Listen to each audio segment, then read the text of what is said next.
சேர்ந்து கர்த்தர் நல்லவர். இந்த காலை ஆராதனையில் கர்த்தர் நம்மோடு அவர் பேசுவாராக. யோவான் சுவிசேஷத்தின் புத்தகம் 4ஆம் அதிகாரம் 46வது வசனத்திலிருந்து 51வது வசனம் வரை நாம் படிப்போமாக. படிக்குங்க. பின்பு இயேசு தாம் தண்ணீரை திராட்சரசமாக்கின கலிலேயாவில் உள்ள கானா ஊருக்கு மறுபடியும் வந்தார். அப்பொழுது கப்பர்நகூமிலே ராஜாவின் மனுஷரில் ஒருவனுடைய குமாரன் வியாதியாயிருந்தான். இயேசு யூதேயாவிலிருந்து கலிலேயாவுக்கு வந்தார் என்று அந்த மனுஷன் கேள்விப்பட்ட போது அவரிடத்திற்கு போய் தன் மகன் மரண அவஸ்தையாயிருந்தபடினாலே அவனை குணமாக்கும்படிக்கு வரவேண்டும் என்று அவரை வேண்டிக் கொண்டான். அப்பொழுது இயேசு அவனை நோக்கி நீங்கள் அடையாளங்களையும் அற்புதங்களையும் காணாவிட்டால் விசுவாசிக்க மாட்டீர்கள் என்றார். அதற்கு ராஜாவின் மனுஷன், ஆண்டவரே, என் பிள்ளை சாகிறதற்கு முன்னே வரவேண்டும் என்றான். என் பிள்ளை சாகிறதற்கு முன்பதாக நீர் வர வேண்டும். இயேசு அவனை நோக்கி சேர்ந்து படிக்கலாமா? நீ போகலாம், உன் குமாரன் பிழைத்திருக்கிறான் என்றார். அந்த மனுஷன் இயேசு சொன்ன வார்த்தையை நம்பி போனான். 51வது வசனம் சேர்ந்து படிக்கலாம். அவன் போகையில் அவனுடைய ஊழியக்காரர் அவனுக்கு எதிர்கொண்டு வந்து உம்முடைய குமாரன் பிழைத்திருக்கிறான் என்று அறிவித்தார்கள். ஏசாயா 9ஆம் அதிகாரம் 6வது வசனம் எல்லாருக்கும் தெரிந்த வசனம். சேர்ந்து நாம் படிப்போமாக. நமக்கு ஒரு பாலகன் பிறந்தார், நமக்கு ஒரு குமாரன் கொடுக்கப்பட்டார், கர்த்தத்துவம் அவர் தோளின் மேல் இருக்கும். அவர் நாமம் அதிசயமானவர், ஆலோசனை கர்த்தர், வல்லமையுள்ள தேவன், நித்திய பிதா, சமாதான பிரபு எனப்படும். அவருடைய நாமம் அதிசயமானவர். பரிசுத்த பிதாவே, இந்த காலை நேரத்தில் நீர் எங்களோட பேசுங்க. உங்கள் வார்த்தைக்கு நாங்கள் செவி கொடுக்கிறோம். உங்கள் வார்த்தை ஒன்றே எங்களை உயிர்ப்பிக்கும், எங்களை நிலை நிற்க செய்யும். இயேசுவின் நாமத்தில் ஜெபிக்கிறோம் நல்ல பிதாவே. அமர்வமாக தேவ சமூகத்தில். Be seated in the house of the living God. இந்த வருஷத்தின் முடிவில் வந்திருக்கிறோம். கர்த்தருடைய கிருபையினாலே இம்மட்டும் கர்த்தர் நம்மை நடத்தி வந்தார்.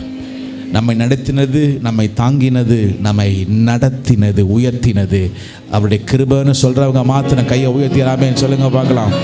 சத்தமாக ராமேன்னு சொல்லுங்க பார்க்கலாம். அவருடைய கிருபை ஒன்றை நம்மை நடத்தினது. இந்த இன்னும் மீதி இருக்கிற நம்முடைய ஆண்டவர் யாருன்னு கேட்டிங்கன்னா, ஒரு ஆரம்பத்திலே அவர் முடிக்கிறவருமாய் இருக்கிறார், ஒரு முடிவிலே ஒரு ஆரம்பத்தை தருகிறவருமாய் இருக்கிறார். இன்னொரு முறை சொல்கிறேன், எழுதிக்கங்க பார்க்கலாம். ஒரு ஆரம்பத்திலே ஒரு முடிவை கொடுப்பவரும், ஒரு முடிவிலே ஒரு ஆரம்பத்தை கொடுப்பவருமாய் இருக்கிறார். ஏன் இதை சொல்லுகிறேன் என்றால், இந்த வருஷத்தை 2025 இந்த வருஷத்தை ஆரம்பிக்கும் பொழுது அநேகரை நம்ம பார்த்தோம். எத்தனையோ பேர் இருந்தாங்க. ஆனால் இன்னைக்கு நீங்கள் நானும் பிழைத்திருக்கிறோன்னா அவருடைய சுத்த கிருபை, கர்த்தர் கிருபை. இந்த காலையில் ஒவ்வொரு ஆரம்பத்துக்கும் ஒரு முடிவை கர்த்தர் வைக்கிறார். இந்த வருஷத்தை ஆரம்பித்தோம், இந்த வருஷத்தின் முடிவுக்குள்ள வந்திருக்கிறோம். ஆனால் இது முடிவில் வந்தாலும், இந்த வருஷத்தின் முடிவில் வந்தாலும், அடுத்த வருஷத்துக்கு ஒரு ஆரம்பத்திலே தேவன் இந்த நாட்களில் நம்மிடத்தில் சில காரியங்களை கர்த்தர் எதிர்பார்க்கிறார். ஆகவே தான் பைபிளில் போட்டிருக்கு, நான் அல்பாவும் நான் ஆதியும் அந்தமுமாய் இருக்கிறேன், நானே ஆரம்பமும் முடிவுமாய் இருக்கிற ஆண்டவர். சத்தமா ராமேன் சொல்லுங்க பார்க்கலாம். அவர் சொல்ல ஆகும், கட்டளையிட நிற்கும். சொல்லுங்க, அவர் கட்டளையிட நிற்கும். நான் ஒன்னு ஸ்டார்ட் பண்ணா நீங்க முடிங்க. உங்க வாயில சில வசனம் வரணும்னு விரும்புறேன். அந்த வார்த்தையின், அவர் சொன்ன வார்த்தையின்படியே அது ஆக கடவுதுன்னு இருக்கு. ஆமென். சத்தமா சொல்லுங்க பார்க்கலாம். ஆமென். தேவனுடைய வார்த்தை சொல்லுகிறது, அவர் ஒரு ஆரம்பத்தில் முடிவும், ஒரு முடிவிலே ஒரு ஆரம்பத்தை தருகிறார். இந்த நாட்கள் நம் வருஷத்தை முடிக்கிறதா இருந்தாலும் சரி, ஒரு புதிய வருஷத்தை ஆரம்பிக்கிறதா இருந்தாலும் சரி, சற்று மிக முக்கியமான நாட்கள் இந்த நாட்கள். ஆண்டவராக இயேசு கிறிஸ்து எத்தனை அற்புதங்களை செய்தார். வேதத்தில் படித்தோம், அவர் நாமம் அதிசயமானவர், அவருடைய நாமம் அதிசயமானவர், ஆலோசனை கர்த்தர், அவருடைய நாமம் வல்லமையுள்ள தேவன், அவருடைய நாமம் நித்திய பிதா, அவருடைய நாமம் சமாதான. கையை உயர்த்தி அதிசயமானவர், ஆறுதல் தருகிறார். நல்ல சத்தமா பாடுங்க பார்க்கலாம்.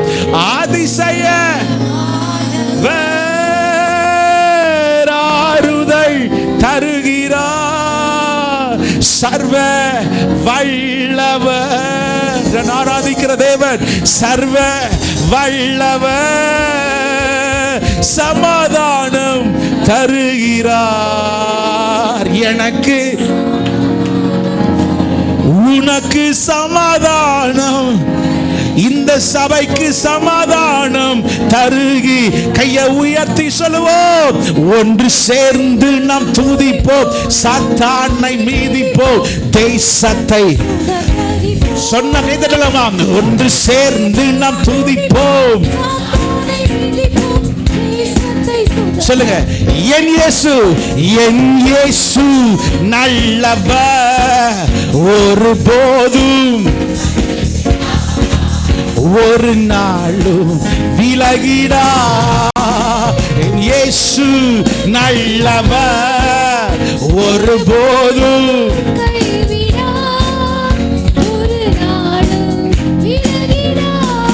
அவருடைய நாமம் அதிசயமானவர். அத்தமா சொல்லுங்க பார்க்கலாமே. இந்த பகுதி இன்னைக்கு படிச்ச பகுதி கொஞ்சம் ஆழமாகவும் போவோம், கொஞ்சம் மேலோட்டமும் இருக்க போறோம். போலாமா? இன்னொரு முறை படிக்கலாமா? 2ஆம் அதிகாரம் படிங்க பார்க்கலாம். அந்த வசனத்தை 2ஆம் அதிகாரம், சரி 4ஆம் அதிகாரம் 46வது வசனம். பின்பு இயேசு தாம் தண்ணீரை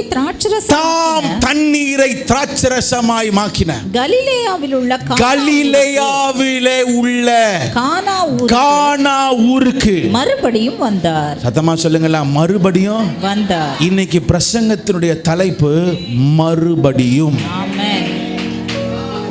இயேசு வந்தார்னு சொல்லல, சொல்லுங்க, மறுபடியும் வந்தார். சொல்லுங்க, மறுபடியும் வந்தார். இயேசு வந்தார்னு சொல்லலங்க, ஏற்கனவே ஒரு தடவை வந்தாருங்க.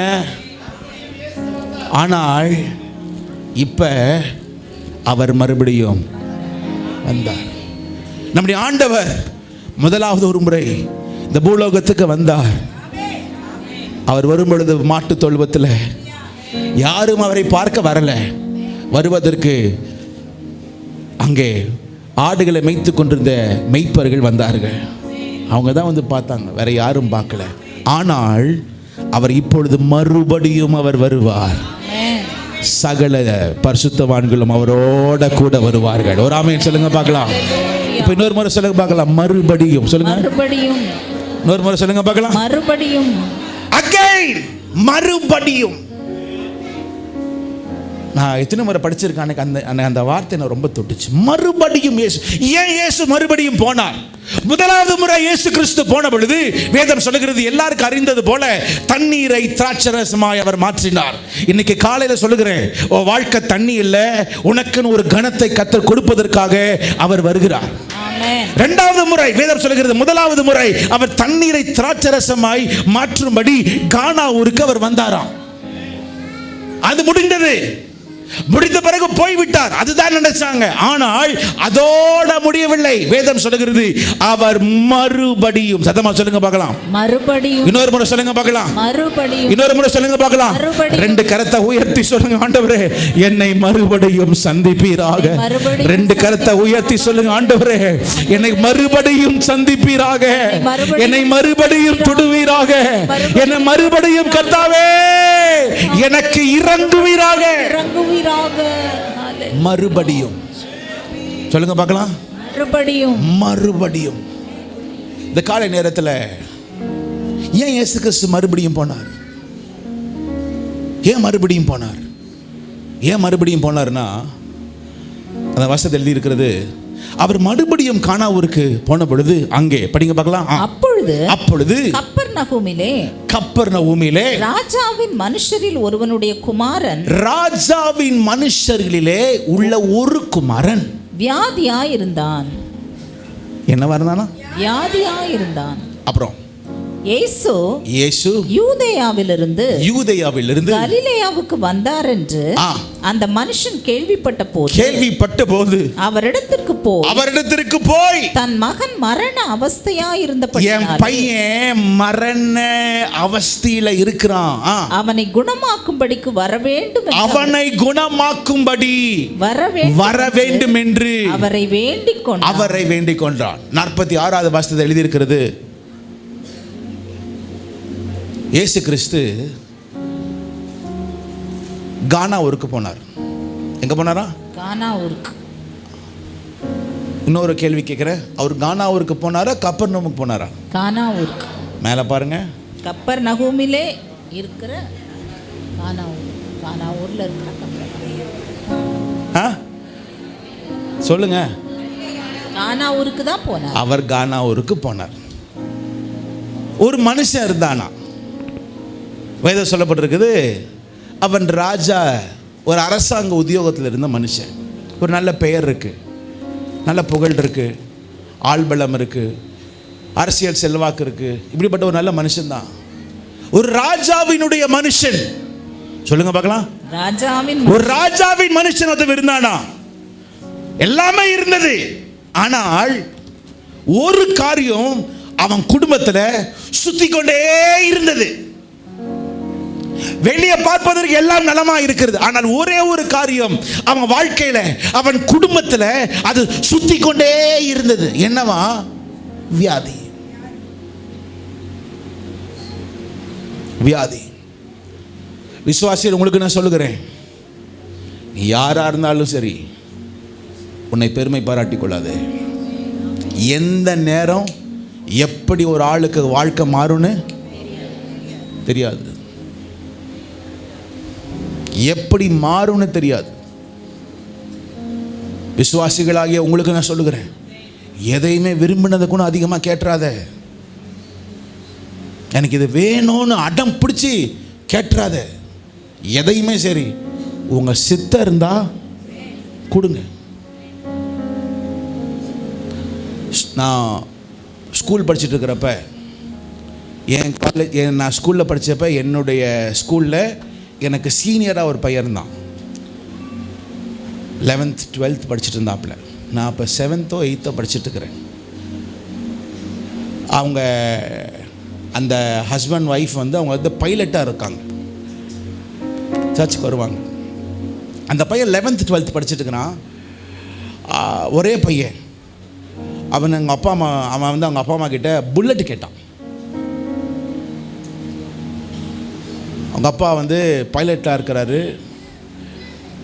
அப்புறம் அவன் அடம் பிடிச்சதுனால வாங்கி கொடுத்தாங்க. நீ நம்ப மாட்டீங்க, அடம் பிடிச்சி கொடுத்ததுனால ஏன்னு தெரியல, என் கண்ணால் சொல்கிறேன், இதே ஈசிஆர் ரோட்டில் அதே புல்லட்டில் ஆக்சிடென்ட் ஆகி செத்துட்டான். அவங்க அம்மா சொன்ன வார்த்தை, எது என் பையன் விரும்பினானோ அதே என் பிள்ளையோட வாழ்க்கையை கெடுத்துருச்சு. என்னமோ தெரியல, சின்ன வயசுலேருந்து நிறைய காரியங்கள் இப்படி பார்த்ததுனால நானும் கவனமாக தான் இருக்கிறேன். உங்களுக்கு நான் சொல்லுகிறேன், நீ விரும்பினதை ரொம்ப அதிகமாக கேட்காது. ஆண்டவரே, உங்கள் சித்தம் இருந்தால் எனக்கு என்ன பண்ணு கொடுங்க, இல்லைன்னா எனக்கு வேண்டாம். அப்படி ஒரு காரியம். அப்படி என்ன உனக்கு என்ன, உலகத்துலேருந்து நம்ம கொண்டு வர்றது ஒன்றும் கிடையாது, கொண்டு போகிறது ஒன்றும் கிடையாது. இங்கே நமக்கு ஒரு வாழ்க்கையில் ஒரு இன்பம்னு ஒன்று இருந்துச்சுன்னா, அது மனைவியாலையும் கிடையாது, புருஷனாலையும் கிடையாது, பிள்ளைகளாலையும் கிடையாது. நமக்கு இருக்கிற ஒரே ஒரு இன்பம் எதுனா, அவரே என் கோட்டை, அவரே என் தஞ்சம், அவரே என் நம்பிக்கை. பிழைத்தாலும் அவரே, நாம் மரித்தாலும் அவரே. இம்மையிலும் இயேசு, மறுமையிலும் இயேசு. ஆமென்.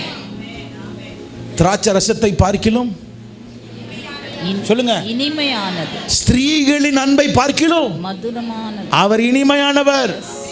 ரதங்களை சிலர் குதிரைகளையும், சிலர் எகிப்தினுடைய சிம்மாசனங்களை பார்த்து கொண்டிருக்கிறார்கள். ஆனால் நாங்களும் அது இல்லையா, எனக்கு ஜீவனை கொடுத்த, என் மேல் கிருபையாய் இருந்த என் தேவனுடைய முகத்தையே நோக்கி பார்க்கிறேன். தாவீது சொல்லுகிறார், நான் ஆகாமியர் கூடாரத்தில் வாசமாக இருப்பதை பார்க்கிறோம், பிரகாரங்களில் காத்திருப்பதையே நாடுவேன். அதை தான் நான் விரும்புகிறேன். எது முக்கியம் தெரியுமா? அவர் சமூகம். தனக்கு எல்லாமே இருந்தது, ஆனால் என்ன இல்லைன்னா ஒரு வியாதி சுற்றிக்கிட்டே வந்துச்சு. எத்தனை பேருக்கு உங்கள் குடும்பத்தில் இந்த கடைசி நாட்களில் எது சுற்றிக்கிட்டே இருக்குன்னு எனக்கு தெரியல. ஒரு பிரச்சனை முடிஞ்சிச்சுன்னா அடுத்த பிரச்சனை கதவை தட்டிட்டு இருக்கு. ஒரு ஆபரேஷன் முடிஞ்சிச்சுன்னா அடுத்த ஆபரேஷன் கதவை தட்டிட்டு இருக்கு. ஒரு ஆக்சிடென்ட் முடிஞ்சிச்சுன்னா கொஞ்சம் தப்பிச்சு பிழைக்கலான்னு போனா அடுத்த ஒரு ஆக்சிடென்ட் வந்து அடிச்சு நிற்குது. என் பிள்ளை இப்போதான் கொஞ்சம் தேத்தி வந்தேன், அடுத்து திரும்ப ஒரு அடி வருது. சுத்திக்கிட்டே இருக்கு, சுத்திக்கிட்டு. பைபிள்ல இப்படிதான் இருக்கு. இவன் சொல்லுகிறான், என் பையன் எப்படிப்பட்ட வியாதியா? மரண அவஸ்தையா. சொல்லுங்க பார்க்கலாம், என்ன பத்தி எப்படிப்பட்டதா? மரண அவஸ்தை. சத்தமா சொல்லுங்க பார்க்கலாம். மரண அவஸ்தை. மரண அவஸ்தை. வியாதியில் அநேக வியாதிகள் இருக்கு. பைபிள்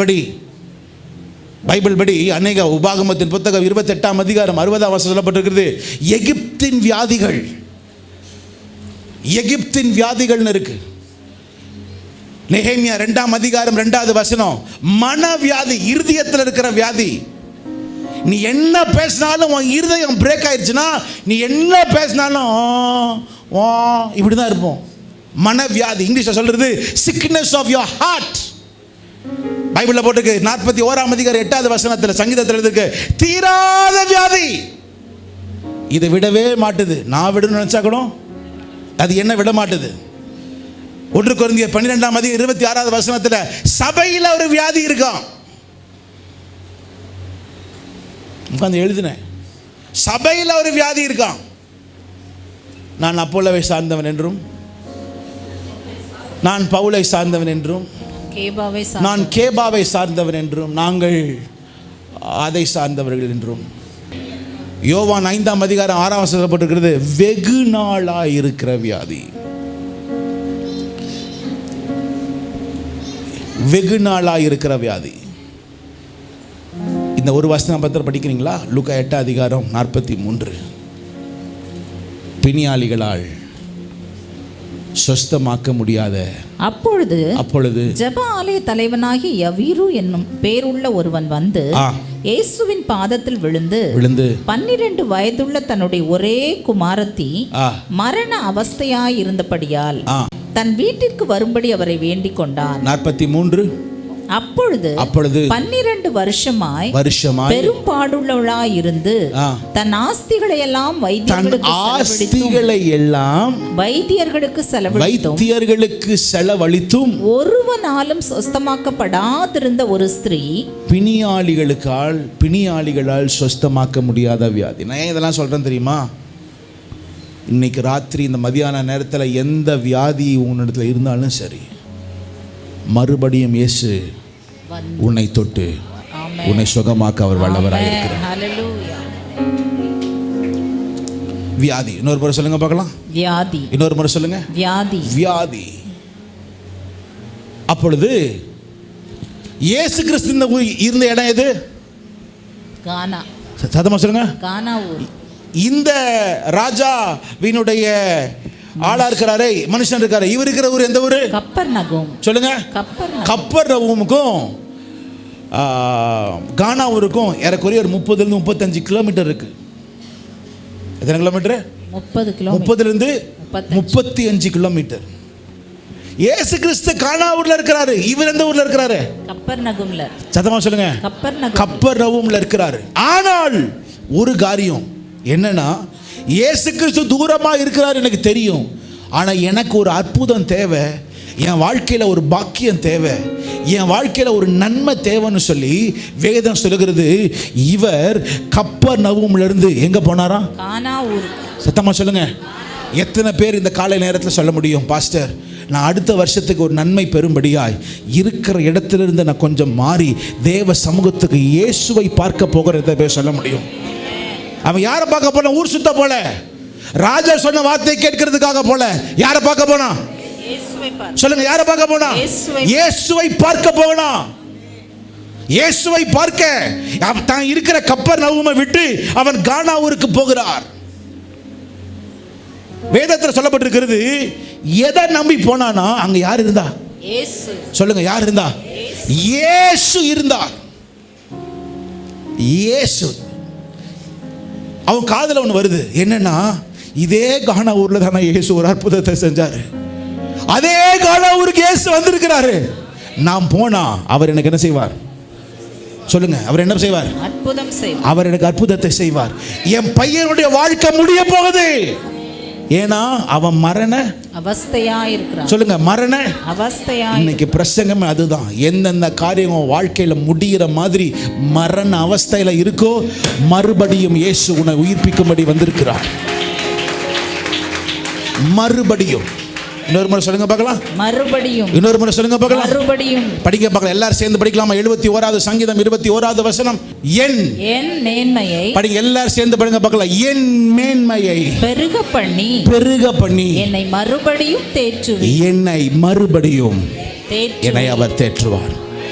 என் மேன்மையை, ஏன்னா எனக்கு மேன்மை இல்லை, என்னுடைய வாழ்க்கை சிறுமை, நான் எளிமையாய் ஒன்றுமில்லாதவனாய் நான் ஓடிக்கொண்டிருக்கிறேன். ஆனாலும் எனக்கு ஒன்று தெரியும், என் மேன்மையை பெருக பண்ணி என்னை மறுபடியும் சொல்லுங்க பார்க்கலாம். என்னை மறுபடியும் இன்னொரு முறை, என்னை மறுபடியும் தேற்றுவீர்.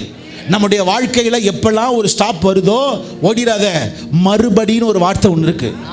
எத்தனை பேர் ஃபோன் வச்சிருக்கிறீங்க? ஃபோன் இல்லாத எத்தனை பேருக்கு ஃபோன் இல்லை? அப்படிதான் கேட்கணும் இல்லை? ஃபோனில் ஒரு பட்டன் இருக்கு. என்ன பட்டன்? ரீஸ்டார்ட் பட்டன் இருக்கா இல்லையா? அப்படின்னா என்னது? மறுபடியும். சொல்லுங்க, மறுபடியும். ஒரு மறுபடியும் ஃபோன் இருக்குது. ஒரு ஃபோனுக்கே இருக்குன்னா உன் வாழ்க்கையெல்லாம் நிற்குதுன்னா சோர்ந்து போயிடாத. உன்னை பெருக பண்ணுகிற ஒரு தேவன் ஒருவர் உண்டு. சத்தமா சொல்லுங்க பார்க்கலாமே. சத்தமா சொல்லுங்க பார்க்கலாமே. யாக்கோபின் புத்தகம் 5ஆம் அதிகாரம், யாக்கோபின் புத்தகம் 5ஆம் அதிகாரம் 17வது வசனத்தை 18வது வசனத்தை எழுது. எலியா என்பவன் நம்மை போல பாடுள்ள மனுஷனாயிருந்தும் மழை பெய்யாத படிக்கு கருத்தாய் ஜெபம் பண்ணினான். அப்பொழுது 3 வருஷமும் 6 மாதமும் பூமியின் மேல் மழை பெய்யவில்லை. மறுபடியும் ஜெபம் பண்ணினான். அடுத்த வசனம் எழுதி இருக்கிறது, மறுபடியும் அவன் ஜெபம் பண்ணினார்னு எழுதல. எப்படி இருக்கு? மறுபடியும் ஜெபம் பண்ணி அவன் மறுபடியும் ஜெபம் பண்ணினான். அப்பொழுது வானம் மழையை பொழிந்தது. அப்பொழுது வானம் மழையை பொழிந்தது. பூமி தன் பலனை தந்தது. எழுதி வச்சுக்கோ, 2026ல மழை பொழியும். உன்னுடைய பூமியில கர்த்தர் பலனை உனக்கு கொடுப்பார். நீ பலன் கொடுப்பல்ல, கர்த்தரால ஒரு பலன். ஆனா அதற்கு எழுதியிருக்கிறது மறுபடியும். யாரு? சுத்தமா சொல்லுங்க. எலியா. முடிவின் காலத்துல எலியா ஜெபித்தான்னு போடல, மறுபடியும் மறுபடியும் ஜெபித்தான்னு போட்டிருக்கு. அவன் ஜெபம் பண்ண நேரம்லாம் மழை இல்லை. அவன் ஜெபம் பண்ண நேரத்தில் சாப்பாடு சரியா இல்லை. அவன் ஜெபம் பண்ண நேரத்தில் ஃபுல்லா வறட்சி, பஞ்சம்.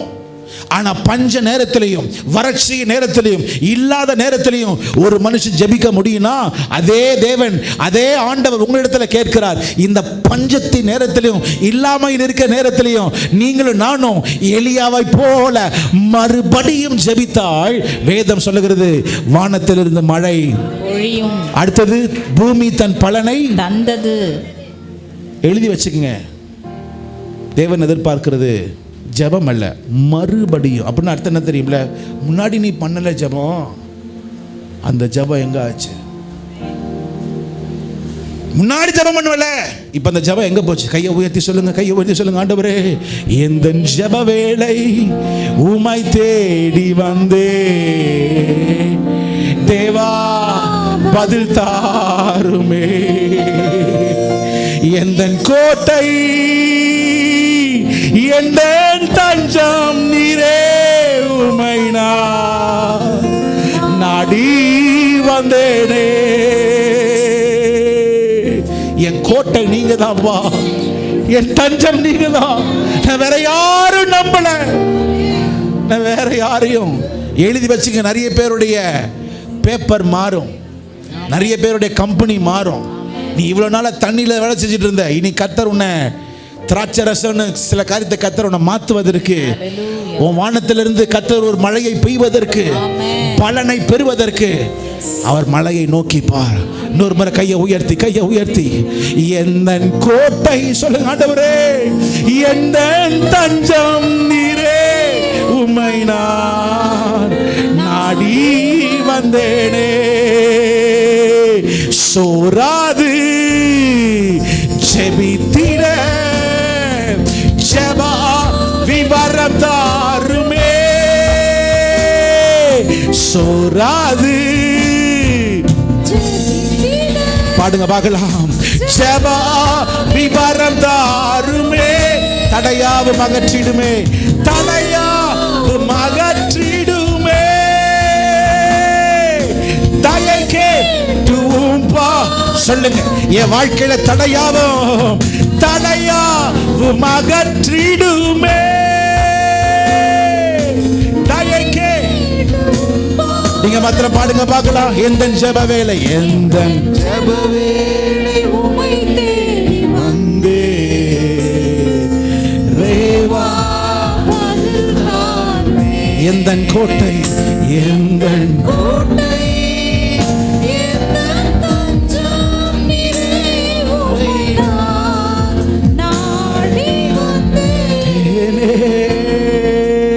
ஹalleluya. எலியா ஜெபித்தான்னு போடல, எலியா சொல்லுங்க, எலியா மறுபடியும் ஜெபித்தான். தயவு தேர்ந்து கேட்டுக்கிறேன், இந்த கிறிஸ்மஸ் நேரத்தில் சாண்டா கிளாஸ் வருவார், ஸ்வீட்ஸ் வரும், ஐஸ்கிரீம் வரும், சாக்லேட் வரும், சிக்கன் வரும், பாபிக்யூ வரும், எல்லாம் வரும்.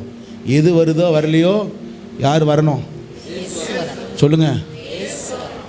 மறுபடியும் உனக்கு ஒரு காரியத்தை கர்த்தர் அவர் செய்யும். 2வது படிங்கள், எழுதுறீங்களா? நேரம் இல்லை. 1 சாமுவேல் புத்தகம் 3ஆம் அதிகாரம் 8வது வசனம்.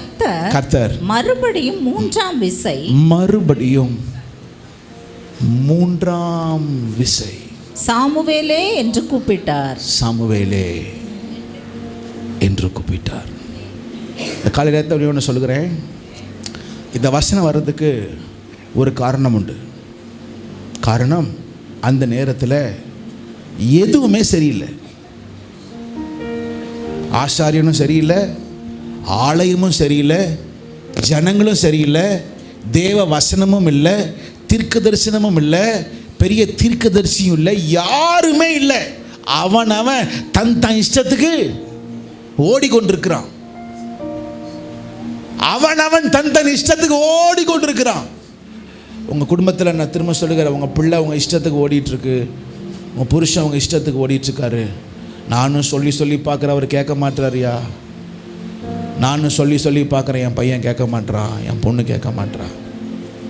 இன்றைக்கி காலையில் சொல்லுகிறேன், வேதம் சொல்லுகிறது, இஷ்டத்துக்கு ஓடிக்கொண்டிருந்த ஒரு கூட்டம் இஸ்ரவேல் ஜனங்கள், அந்த இஸ்ரவேல் ஜனங்களை தொடும்படியாய் ஆண்டவர் ராஜாவை தெரிந்து கொள்ளலை, ஒரு ஆசாரியனை தெரிந்து கொள்ளலை, ஒரு தீர்க்கதரிசியை தெரிந்து கொள்ளலை.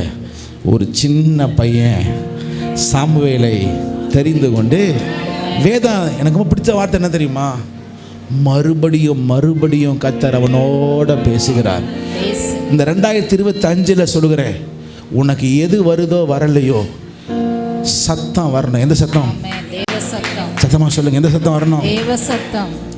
அங்க ஆண்டவர் யாரை கூப்பிட்டாருன்னா, ஏலின்னு கூப்பிடல, இஸ்ரவேலே கூப்பிடல, யாக்கோபே கூப்பிடல, என் ஜனமே கூப்பிடல. எதை கூப்பிட்டாரா? சாமுவேலே. சத்தமா சொல்லுங்க, சாமுவேலே என்று.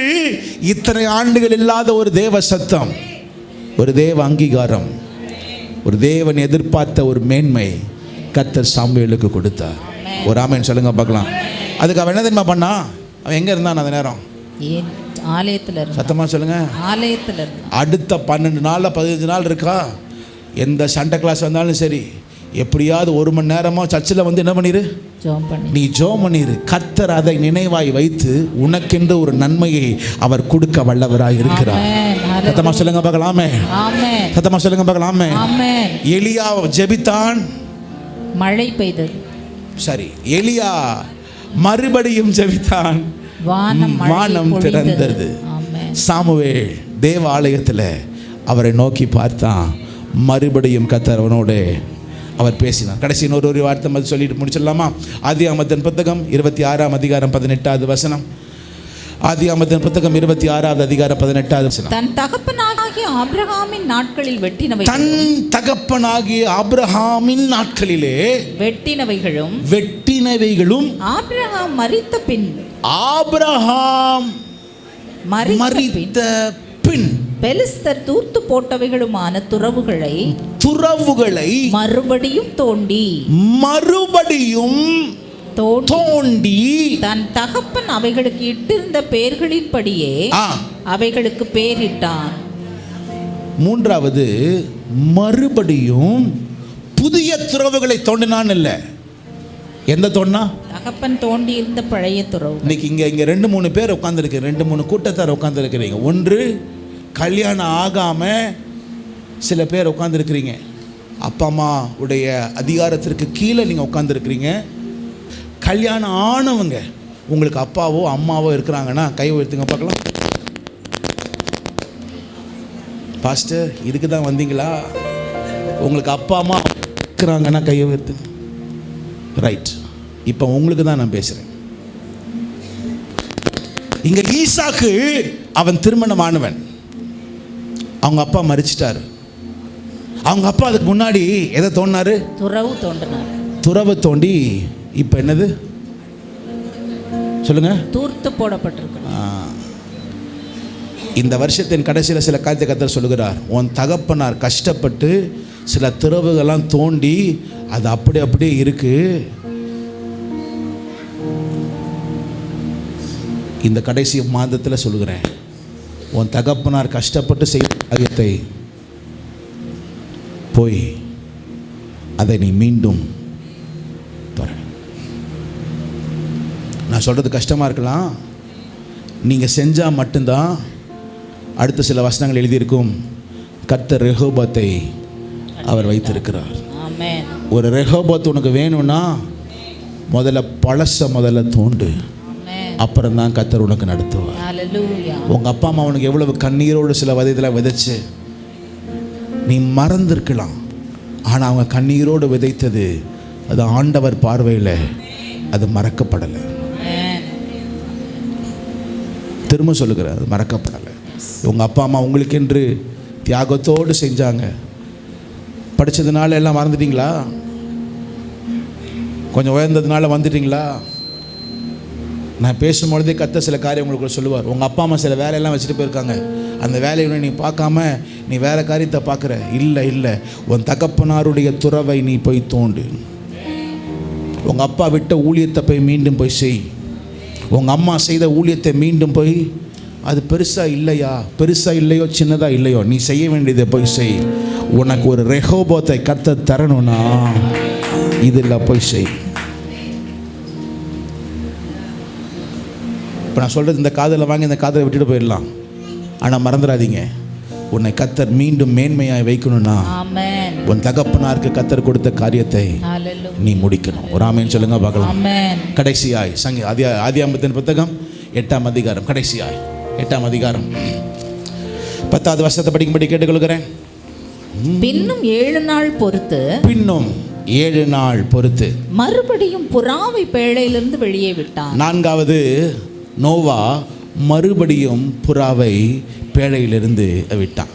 இந்த காரியம் நான் சொல்லிடுறேன். முதலாவது ஒரு காக்காவை விடுவார். அந்த காக்கா திரும்பவும் சொல்லுங்க. சில பேர் இந்த வருஷத்தை சில காக்காவை கொஞ்சம் அவங்க வீட்டில் இருக்கிற காக்காவை துரத்திடு. அது வராது. திரும்ப வராத காக்கா கிட்ட போய் என்ன பண்ணாத, புரியும்னு நினைக்கிறேன். திரும்பி வராத காக்கா கிட்ட போயிட்டு காக்காவே பாய் சொல்லி அனுப்பிடு.